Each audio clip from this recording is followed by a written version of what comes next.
प्राचीन काल में एक नदी के किनारे बसा नगर व्यापार का केंद्र था। फिर आए उस नगर के बुरे दिन, जब एक वर्ष भारी वर्षा हुई। नदी ने अपना रास्ता बदल लिया। लोगों के लिए पीने का पानी न रहा और देखते ही देखते नगर वीरान हो गया। अब वह जगह केवल चूहों के लायक रह गई। चारों ओर चूहे ही चूहे नजर आने लगे। चूहों का पूरा साम्राज्य ही स्थापित हो गया। चूहों के उस साम्राज्य का राजा बना मूषक राज चूहा। चूहों का भाग्य देखो, उनके बसने के बाद नगर के बाहर जमीन से एक पानी का स्रोत फूट पड़ा और वह एक बड़ा जलाशय बन गया। नगर से कुछ ही दूर एक घना जंगल था। जंगल में अनगिनत हाथी रहते थे। उनका राजा गजराज नामक एक विशाल हाथी था। उस जंगल क्षेत्र में भयानक सूखा पड़ा। जीव जंतु पानी की तलाश में इधर उधर मारे मारे फिरने लगे। भारी भरकम शरीर वाले हाथियों की तो दुर्दशा हो गई। हाथियों के बच्चे प्यास से व्याकुल होकर चिल्लाने व दम तोड़ने लगे। गजराज खुद सूखे की समस्या से चिंतित था और हाथियों का कष्ट जानता था। एक दिन गजराज की मित्र चील ने आकर खबर दी कि खंडहर बने नगर के दूसरी ओर एक जलाशय है। गजराज ने सबको तुरंत उस जलाशय की ओर चलने का आदेश दिया। सैकड़ों हाथी प्यास बुझाने दौड़ते हुए चल पड़े। जलाशय तक पहुंचने के लिए उन्हें खंडहर बने नगर के बीच से गुजरना पड़ा। हाथियों के हजारों पैर चूहों को रौंदते हुए निकल गए। हजारों चूहे मारे गए। खंडहर नगर की सड़कें चूहों के खून मांस के कीचड़ से लथपथ हो गईं। मुसीबत यहीं खत्म नहीं हुई। हाथियों का दल फिर उसी रास्ते से लौटा। हाथी रोज उसी मार्ग से पानी पीने जाने लगे। काफ़ी सोचने विचारने के बाद मूषक राज के मंत्रियों ने कहा, महाराज, आपको ही जाकर गजराज से बात करनी चाहिए। वह दयालु हाथी है। मूषक राज हाथियों के वन में गया। एक बड़े पेड़ के नीचे गजराज खड़ा था। मूषक राज उसके सामने के बड़े पत्थर के ऊपर चढ़ा और गजराज को नमस्कार करके बोला। गजराज को मूषक राज का नमस्कार। हे महान हाथी, मैं एक निवेदन करना चाहता हूँ। आवाज़ गजराज के कानों तक नहीं पहुँच रही थी।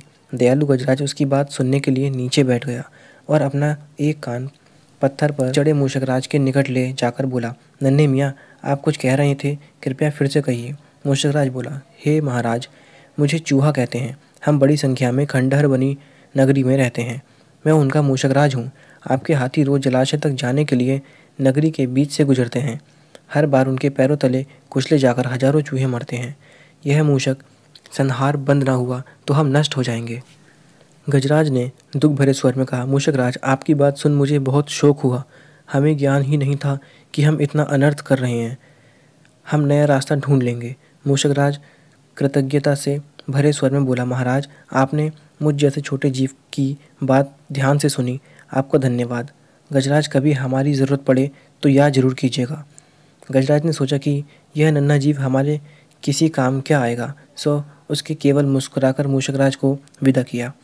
कुछ दिन बाद पड़ोसी देश के राजा ने सेना को मजबूत बनाने के लिए उसमें हाथी शामिल करने का निर्णय लिया। राजा के लोग हाथी पकड़ने आए। जंगल में आकर वे चुपचाप कई प्रकार के जाल बिछाकर चले जाते हैं। सैकड़ों हाथी पकड़ लिए गए। एक रात हाथियों के पकड़े जाने से चिंतित गजराज जंगल में घूम रहे थे कि उनका पैर सूखी पत्तियों के नीचे बिछे जाल से पड़ गया। रस्सी के फंदे में फंस जाता है।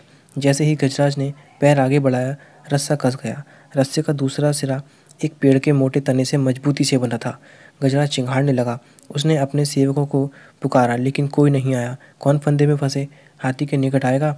एक युवा जंगली भैंसा गजराज का बहुत आदर करता था। जब वह भैंसा छोटा था तो एक बार वह एक गड्ढे में गिरा था।